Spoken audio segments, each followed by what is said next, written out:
Welcome to Women Winning Divorce. I am your host, Heather Quick. I am an attorney, entrepreneur, author, and founder of Florida Women's Law Group, the only divorce firm for women by women. I love thinking big, thinking outside the box, creating creative solutions for women, and empowering women to win in all aspects of their life. Our approach at Florida Women's Law Group is to provide women with a strategy to not only achieve their objectives, but win at life. I believe that what may show up as adversity is simply an opportunity to change and improve your life. In each episode, I sit down with innovative professionals and leaders who are focused on how you can be your best self before, during, and after divorce. In these conversations, we are looking at how women can win at life.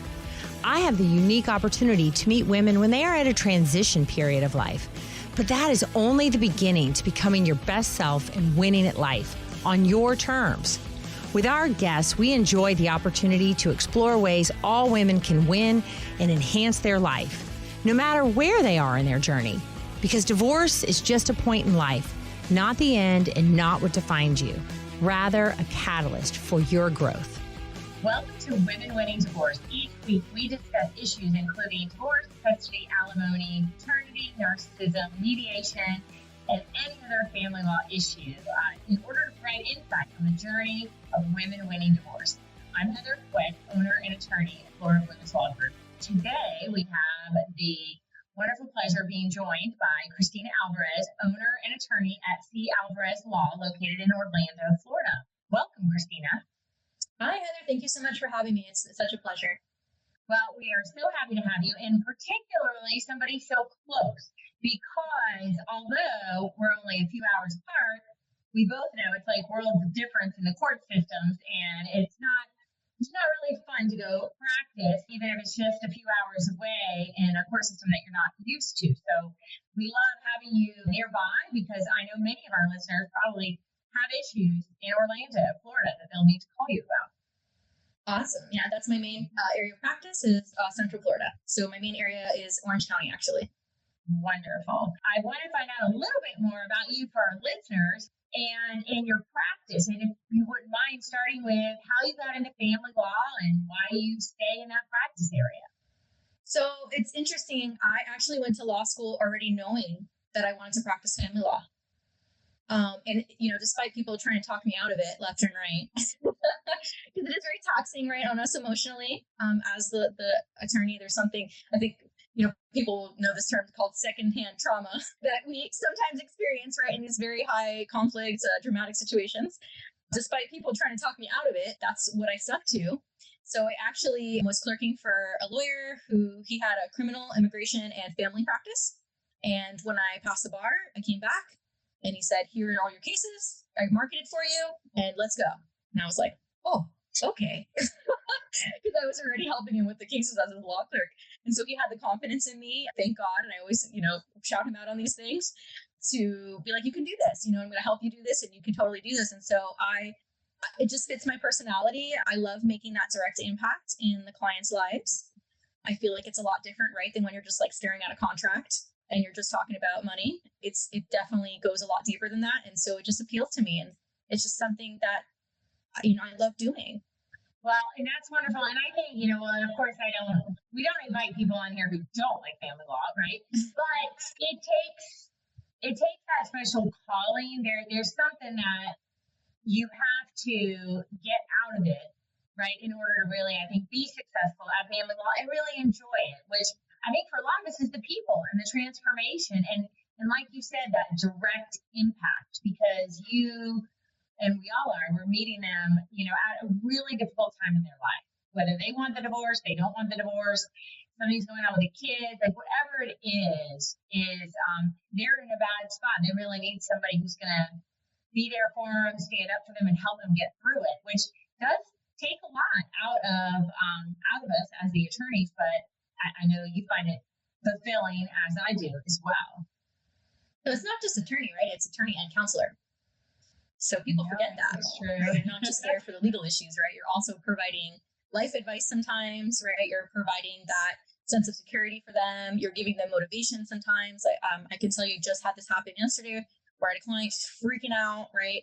And, by the time she left my office, she was like, thank you so much for meeting with me. I feel so much better. Like, I'm going to be able to sleep tonight.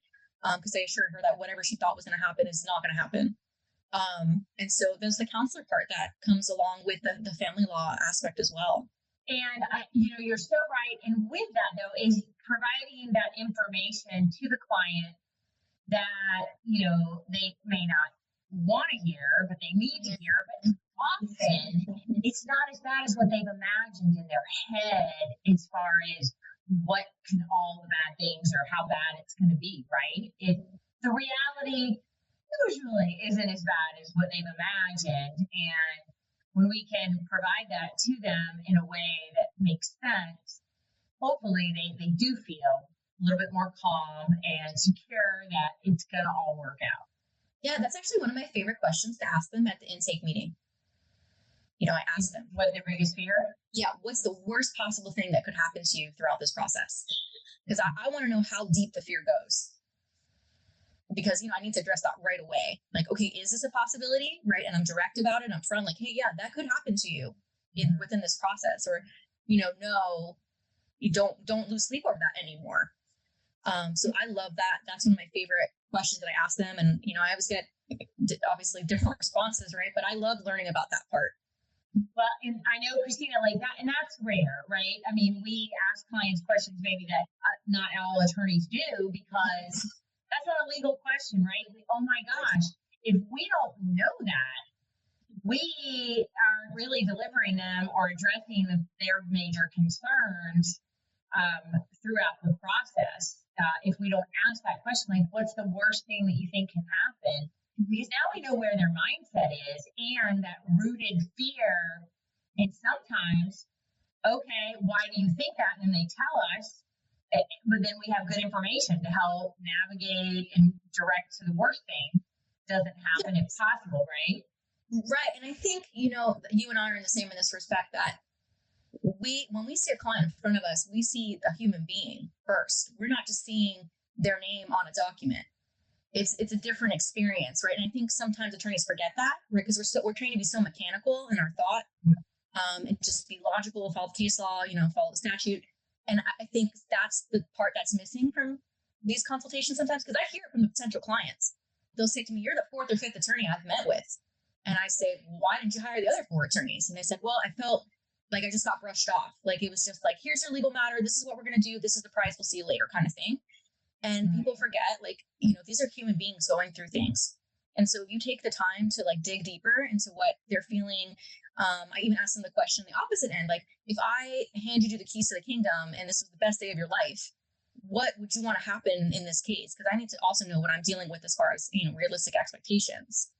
But I don't think other attorneys that I've encountered are asking those questions.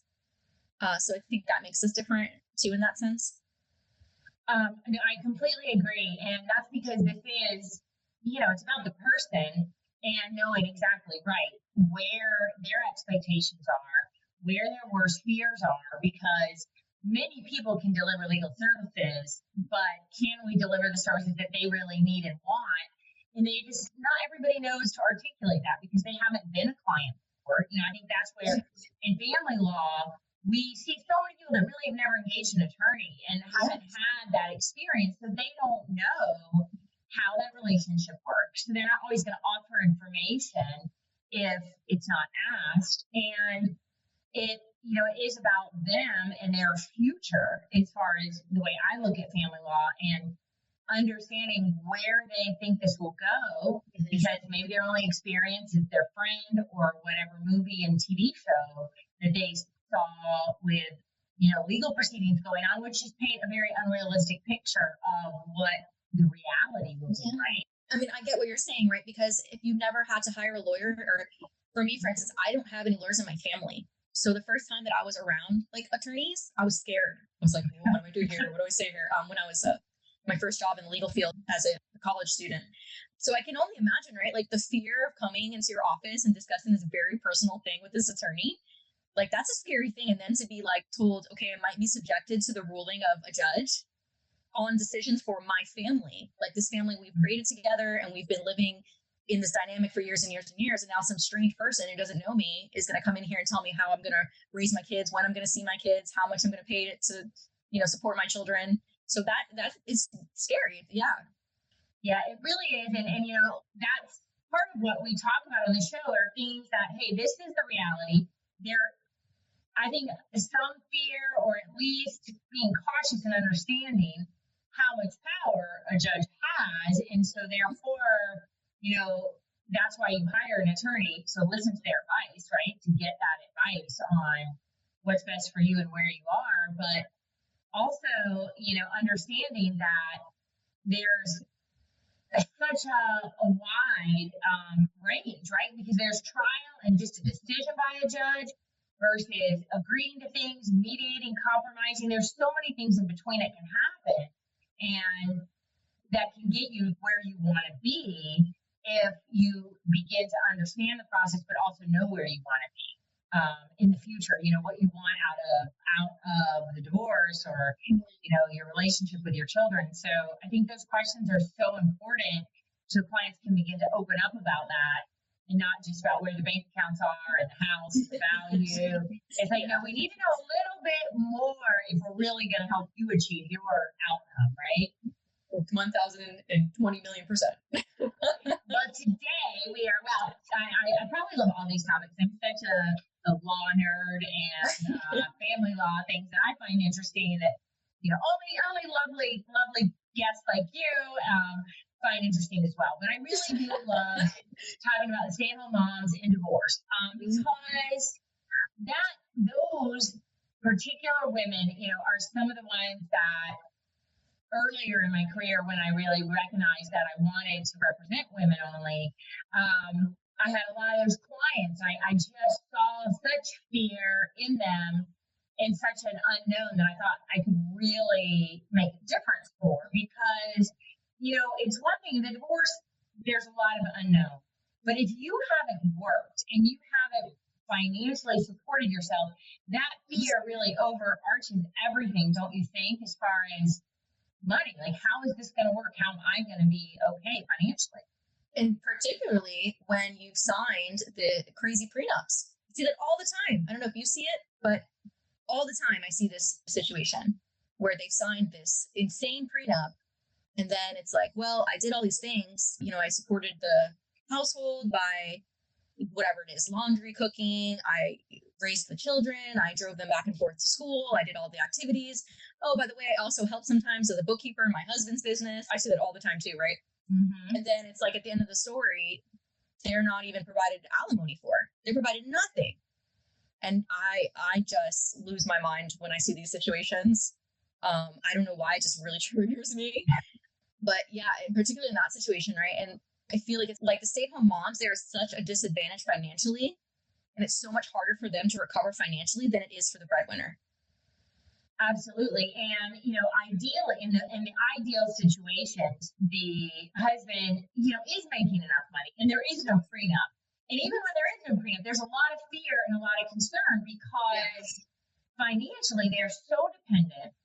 And if the children are still at home, it's really hard for them to understand, like, hey, what is going to happen? My husband told me I need to go get a job, and who's going to watch the kids, and how are we going to do this? And they don't know, right? Their identity. I was talking on the show when we were talking about women breadwinners even, and, and as women and as a mother, that's a big part of your identity for most women. And then all of a sudden, you've identified yourself as, hey, this is my job. We agree. You go to work and do your job. My job is the kids in the house. And now you're saying that can't be my job anymore. You're not going to pay me to do that job.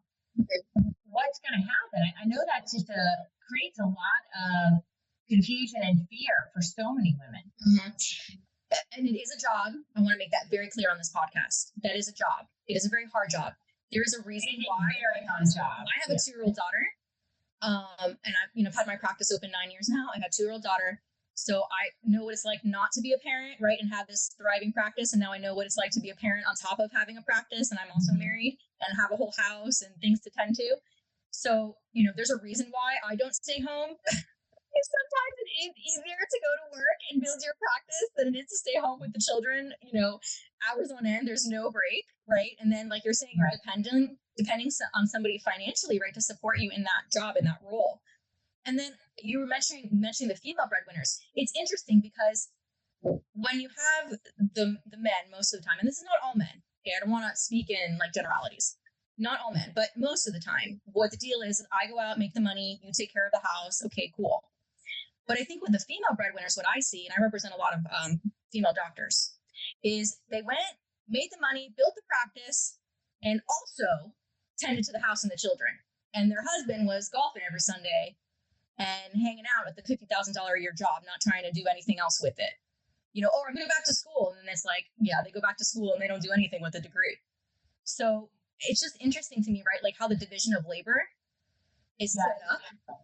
Because even with the female breadwinners, I'm like, well, the girl's still working and doing laundry too on Sunday. I know. And it's because, right, really, like if you break it down, and that's where I think, for women who are staying home and, they're thinking about divorce, they're like, one of the first things I try to tell them, because I think there's this sense of lesser value, and I think they do have that in some respects because they are embarrassed if they don't understand the financials, and some do. It's not for everybody, right? And then there's this, well, I don't know how this is going to work, and what I'm entitled to, and I try to explain on how the law works, which we'll get into a little bit later on the next segment, but just like the value of the work they provide. Because Christina, you have a 2-year-old, and they're really expensive. They're expensive all the time. Kids are just a lot of work. A lot of work, a lot of money. It's worth it. Not every day. No, I'm teasing, but most of the time. I love my. However, but like to the child care, and not just that the part of having them watch, but then their transportation, their activities, their laundry, and then there becomes their homework and their play dates and their birthday. If you pay somebody to do all that you have to do, it's a lot. And as you know, because your baby's still little, mine are older now, but I've been through the whole thing, and it takes a lot to get care for them in addition to what you still have to do. Not just care for them, right? Because you can't just drop them off on any old person and be like, here's my treasure, any old person. And to get right care, adequate care for them, it costs money. And as a stay-at-home mom, like not only are you doing that, but at a level that would be very hard to replicate, right? Because you're you love them so much, but you're also doing all this stuff for your husband as well, because you're at home and you're making the house, by taking care of the kids, and now not everybody's a cook or whatever, but the idea is he wouldn't have the thriving home and children if he weren't there doing it. And the cost or the thriving business, right? He wouldn't have the business that he has, or the career and children. Like you can't do all that, right? Well, they can't have the kids anyway without us. But I have my own perspective for female only. But I want to continue on this. We're going to take a short break, and then we're going to come back and really talk about for the stay-at-home mom and how they're going to begin to prepare for divorce and things that they can help them maybe wrap their head around the first step. So we will be right back.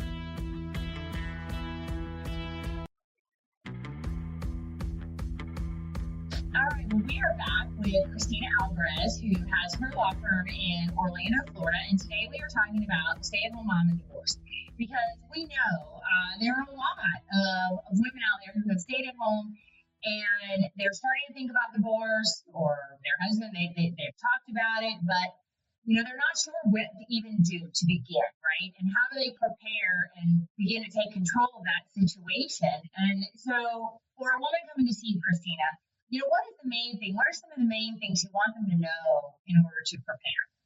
In order to prepare, so like we were just talking about the financial aspect, I ask them, how involved are you in these finances?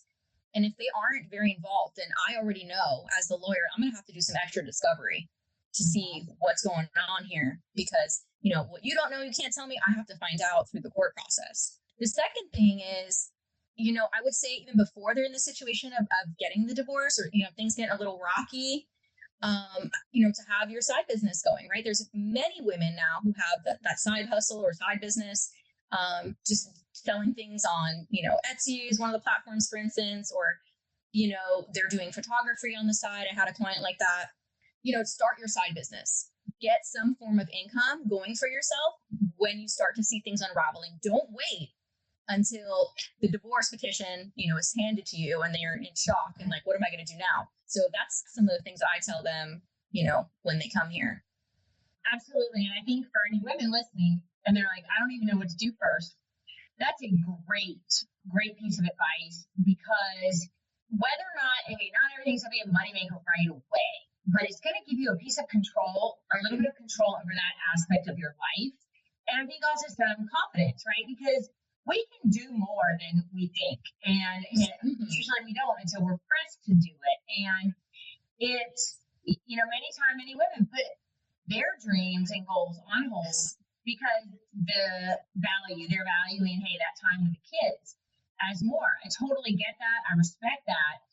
But this is the time to begin thinking about yourself again, because then you can then be better for your kids. Absolutely. So I think that is really a great place to start for those women. And also, I do think, reach out to a divorce attorney when it's getting close, because you should understand your rights. And that's where so many women, it's been a while now. I've been doing this for so long. But I was talking, this is probably at least 10 years ago, and a woman was just like, I had no idea that alimony existed, that alimony was a thing, and that I could get that. And it was a very long-term marriage, and she was absolutely entitled to it. So it's one of those things, you don't know what you don't know. And for women listening, one, there's a lot of good information that we've done over the years on the podcast, but you need to understand your situation, how the law applies to that. And so I always say, reach out to a divorce attorney to determine, you want to understand where you stand in this scenario, right? Yeah. And women, we're just natural connectors, right? Natural relationship builders, natural communicators. And so I think a lot of misinformation comes that way, right? Because what we'll do is we'll call up our friend, our girlfriend, and we'll say, I'm in this situation. And then the girlfriend will say, well, I got divorced and this is how much alimony I received and how much child support I received. And this is how it should go, for you too, kind of thing. And so that is also a form of misinformation.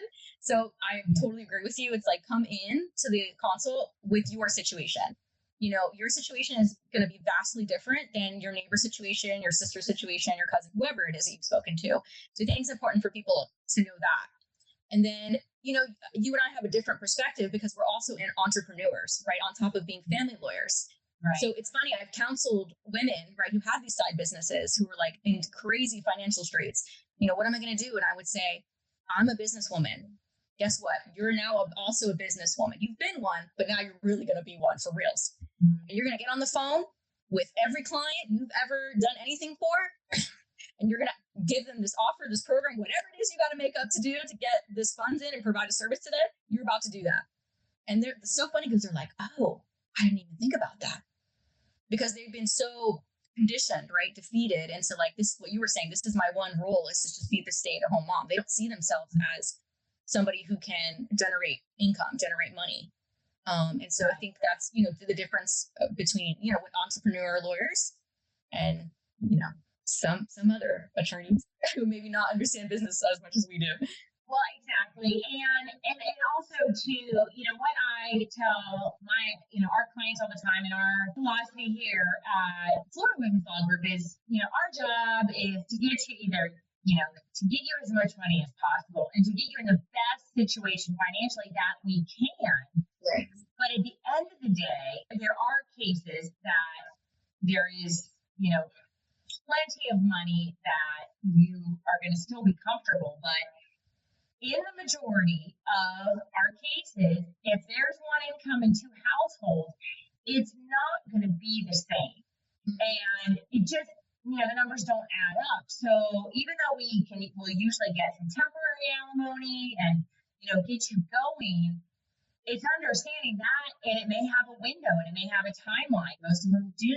And so it's beginning to start to think about, now that you get this and you're going to be on your own financially because you've got to budget it and figure that out, it's time to look at that differently. Even if you haven't been in charge of the finances and paying the bills, that's something that is coming, right, in the future, and getting an understanding of what it costs to run your life. And now you're going to be in charge of, running it with the money that you receive.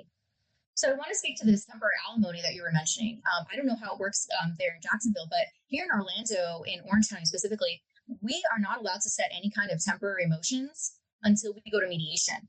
And in order to go to mediation, I have to get financial documents, right? So I need to know what I'm looking at. I can't just go into the mediation and have my client agree to something blindly.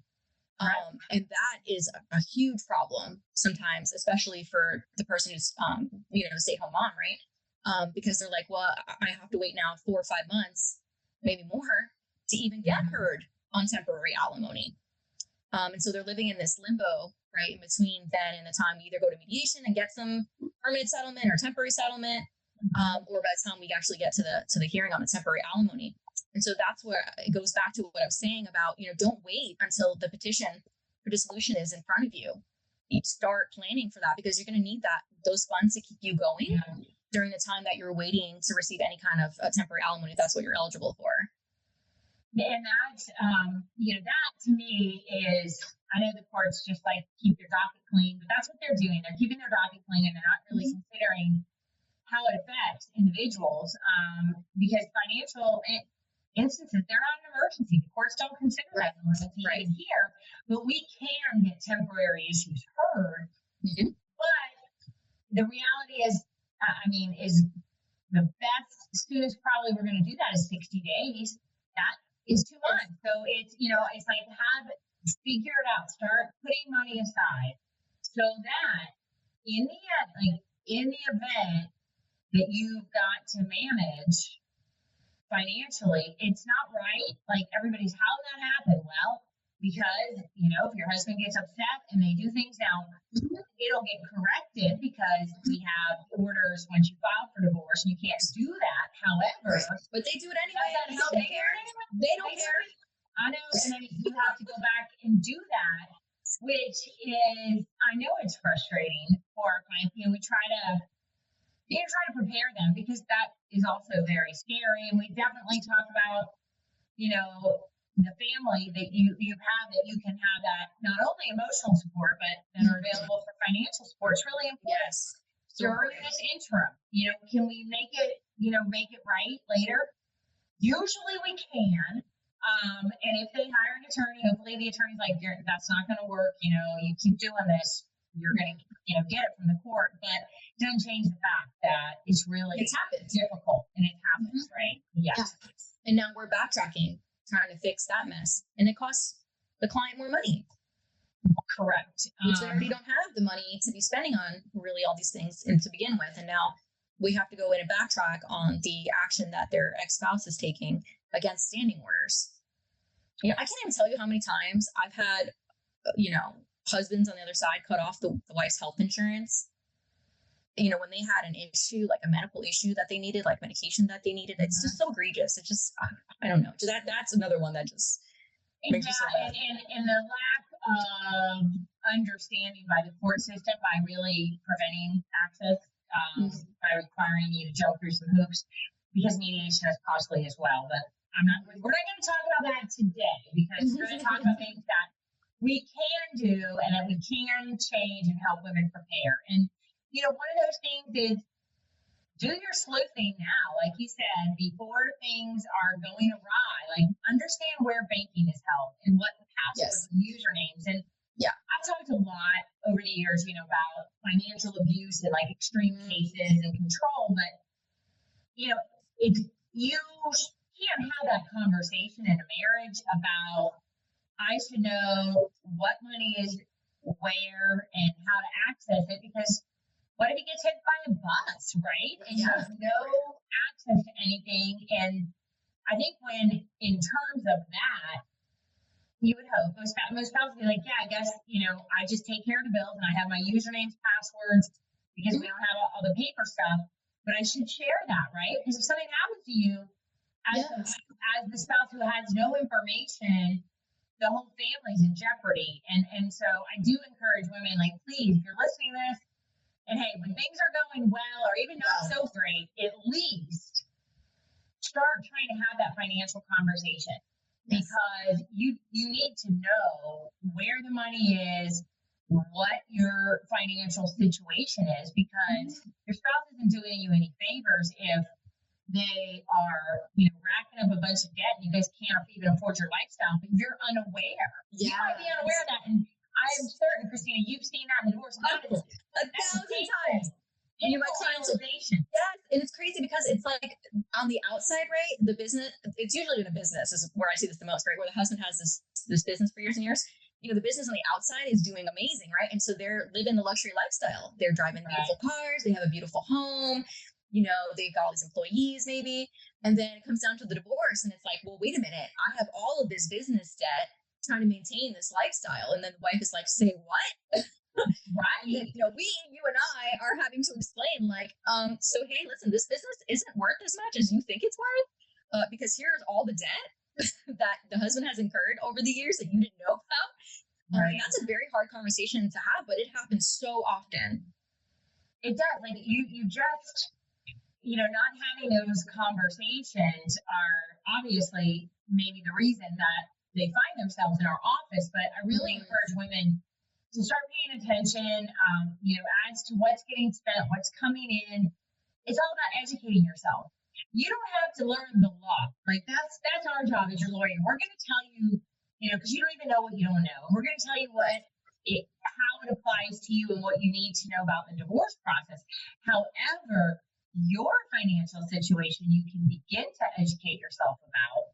And, of course, we can help you. I'm certain you have resources on your website, just like I do, to help, women educate themselves. But I really believe, knowledge is the antidote to fear and being blindsided. And even if you find out, hey, things aren't as great as I thought, you're not getting hit on the side of the head with that information. You have found it out. Okay, now at least maybe the two of you together can do something about it. Or when there's a tax liability, that's a fun one too. Oh my goodness. All right, we're gonna take a break before we start talking about taxes. That can get ugly. But anyway, we're gonna take a quick break and then we'll come back and continue talking about stay-at-home mom and divorce.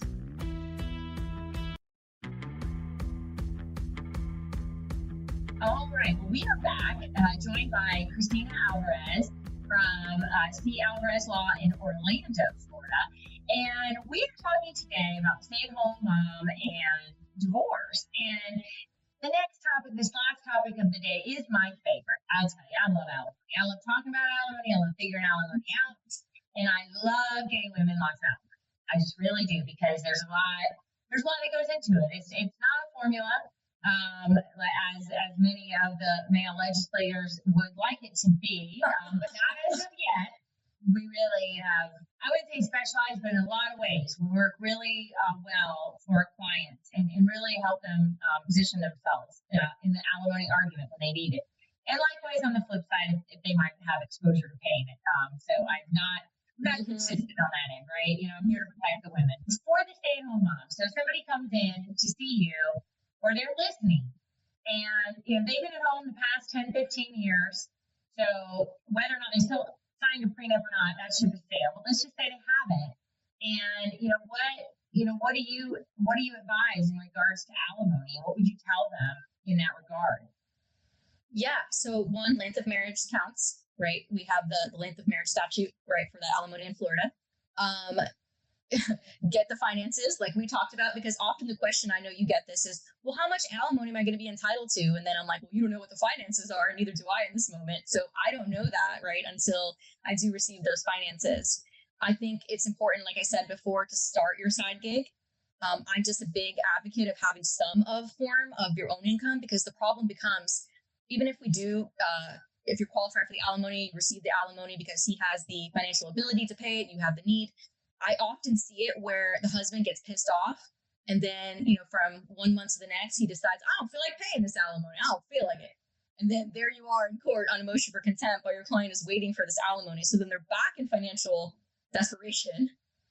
So again, a big advocate of having some form, anything, right, of income to yourself. And I would just say, don't. Good advice for sure, because anybody can do it, right? We all have so many skills, and the internet provides us all with just, it's unbelievable what's out there. Yeah, and the other thing too, it happens, I think, a lot with women in this alimony conversation is the husband will tell them, well, you're not entitled to any alimony. I'm not going to pay you a dime. And then they come to my office believing that narrative. Yes. I'm sure this happens to you a lot. And I'm like, well, who told you you're not entitled to anything? Well, my husband. I said, okay, and you don't think your husband is trying to not pay you alimony because that's in his best interest? So when is it going to be time to do what's in your best interest? And I see the light bulb go off, they're like, oh, wait a minute. So, don't believe everything you hear, right? Exactly. And especially consider the source, right? Is he telling you this is anything that's really in your best interest or his? But I think overall, understanding that, yes, we have alimony in Florida, many different types, and, depending on the length of the marriage and all of your specific facts, just like Christina mentioned, earlier in the show, it might not be the same as your neighbor or your sister. So you need to, understand that the attorney is going to advise you and look at that. But just because we're looking at that, now I might not, and I'm going to tell you, Christina, I'm not going to say, hey, rush out and get a job. Like, I may or may not. It will depend on the particular facts and circumstances of the case. However, I do think it's time, it presents an opportunity for you, depending on your age and your skill set, but to begin to think about, like, what if you did put a career on hold? What if you did put your education on hold? At least start to begin to think about that, because even with a great alimony award, you're financially dependent on your ex-husband, and a lot happens that are beyond your control. Things happen, circumstances change. So the more, which you said this earlier, Christina, and I really appreciated it, that, when you have your money, you have your own power. And so if you will start to look for areas where your particular skill set, could be used, you could monetize that, I think it's really wise. And to begin looking at, hey, I only had 6 months left and I wanted this degree, and, I can do this. I think that's powerful and very empowering to anyone, right? To look at what they're able to do. Yeah. They're coming from the perspective of looking to the future, not just present, what I need to do now. No, us as your attorney, we need to set you up for the future. What's going to happen after you file for this divorce? And then the other thing I want to mention is, this keeps happening to me for some reason at mediation, is, the apartment, right? The cost of living nowadays, right? Because I think people have an idea of like, okay, the cost of living, 5 years ago was X amount. And now in Orlando, especially, the rent is just ridiculously high. It's just gone up so much. And it's interesting because when I have the wife on the side and I say, husband, rent is $2,500 or, $2,000 to live in a nice place, 1 bedroom. And they're like, she just needs $1,000 to live. I'm like, where are you getting these rental prices from? So important to educate yourself, before you go see the attorney on like what area you're planning to live in. If that's something you want to do, if there's no house to receive or equity to receive out of a house, right? What your plan is for living, and make sure that you research that, so that we have a clear idea of like, okay, this is what you need to rent a new apartment or to even put a down payment on a new house and pay the mortgage on a new house. Like, that's super important information for us to have. Absolutely. And, for women who are listening and think, Christine's telling me to get all this stuff. Like, I don't know where you guys are going to get this information. If you're in a situation where you don't know where to begin, that is what we do. And we will make sure that we get that for you. And so don't let that keep you from moving forward with a divorce. Just understand when and if you have access to this stuff. And the more you can understand, I know I've talked about it on previous shows, and certainly advocate for women, like, do some sleuthing. And, if you know where your bank, go to the bank, if it's still a physical bank. That's changing a lot too. But, if there's physically a bank you can go to, you can ask for statements. Like, there's a lot you can do to begin to have an understanding of that situation. And that knowledge is power, and knowing what's out there. Because yes, we as your attorney, we will gather what is needed, and we will do that legwork. But then it just takes us longer to help you understand what that financial future will be or not.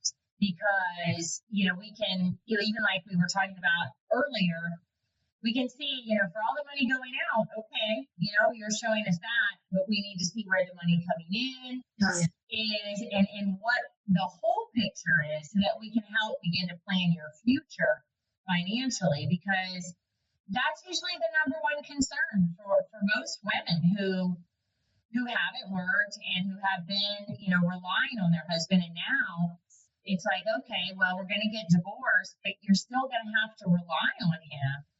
And, we need to find out, like, what's it going to look like for you financially? And not to continue to do, right, all of the parenting and receive only half the child support. Because I see that a lot too. Oh, we're going to do 50%. I'm like, but are you? Right. And that goes, that's a whole other show, but it's true. Are you? He's going to receive that credit in child support, that, his equal time sharing with the children, rightfully so, because there are many a great, amazing father, and I have these clients too, who do as much as the mother does for their children, for sure. But, I think sometimes it's used as a tool to like get away with less child support and still, burden mom with 100% of the time sharing.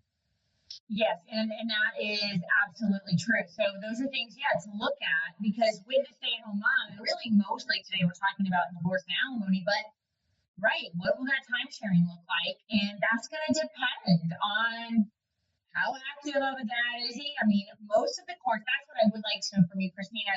What is the overall climate, like, what do you see in Orlando? I mean, are most of the judges like just it's 50-50, or is it still more of an evaluation? No, it just depends on the judge. But I do tell my clients, like, if we're going to go for time sharing and there's no issue, like there's no drug and alcohol issue, there's no criminal issues, no DV issues, and if he's able to pick up the kids from school, drop them off, be involved in their life, and live close by, you're looking at probably around 40% time sharing minimum, right? And often the 50%. So we really need to think about whether or not we want to fight this fight, because the judges are now leaning more toward equal time sharing, for both parents. And we see that too. I would say at a minimum, that's changed in my 23 years practice. It's not every other weekend and one night right. dinner. It is. No, it's not. Usually a longer weekend, which means they're going to have at least usually 40% of the time, as you were saying, and that's going to impact child support. And very often, the dads want half the time. It's appropriate when the court decides it. And then, of course, that does affect child support.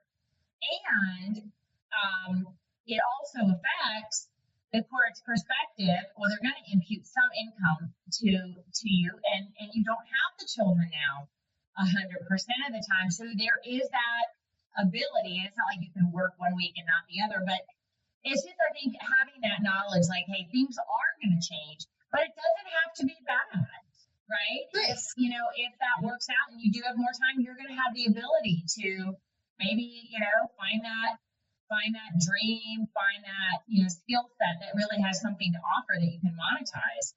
And also work on yourself, right? And work on your self-care and your mental health, because this process is very draining. It's emotional. So now they're receiving some time to themselves when the children are with dad, to focus on the things that they weren't doing for themselves for years and years and years, that really do make a difference. I mean, I know that this whole thing of self-care is preached all the time, but every little thing that you do for yourself does make a difference toward your mental health, toward your value, toward your self-esteem.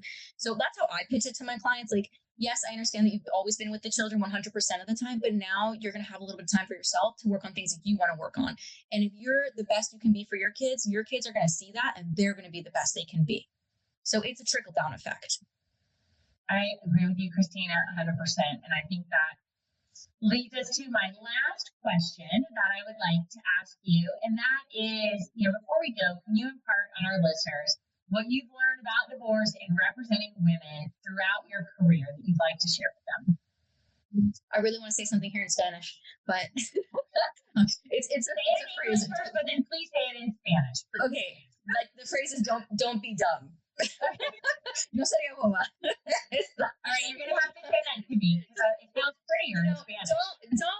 I just see we give so much of our power away. We really do, and I see that so much, and it makes me so mad. We're just like, okay, husband, that sounds great that you don't want to pay me any alimony and also leave me with the kids 100% of the time and pay 50% of child support and cut my health insurance off and like, what do I have to do? No. Right. No more giving the power away. That's done. It is 2023. We're not doing that anymore. There are fabulous lawyers like myself and like Heather who are here to empower you, right? And help you. And we're knowledgeable in these things. And so that's my one takeaway, is don't give your power away. Get with the attorney right away. Know your rights, like you're saying, before the petition gets filed, before you file a petition. Make sure you speak with the attorney about your situation. Right, so that we can stand up for you. You might not feel strong enough, but let us help you recognize your power and stand up for yourself because the alternative is just, it can be financially devastating, and there's no need to do that. So I appreciate that, Christina. That is great advice, and thank you so much for being on our show. It was just a pleasure to talk to you, and I just love your passion, and I know that you are helping so many women throughout this process, and they are grateful. And you can find out more about Christina at calvarezlaw.com. And of course, in the show notes, we will have that link for you. And thank you so much for giving us your time today and your expertise. Thank you, Heather. Appreciate it. Thank you for joining me for this episode of Women Winning Divorce. My goal is to elevate your life and the way you are thinking so that you are best equipped to win at life. If you enjoy the show, please subscribe so you automatically get my new shows every week. And I would love to hear from you personally. Come join the conversation on social and join our Facebook group, Women Winning Divorce. We welcome your comments and suggestions. We want to bring you content that helps move your life forward. Women Winning Divorce is the place for an elevated conversation on how women can thrive during times of adversity in order to live their best life.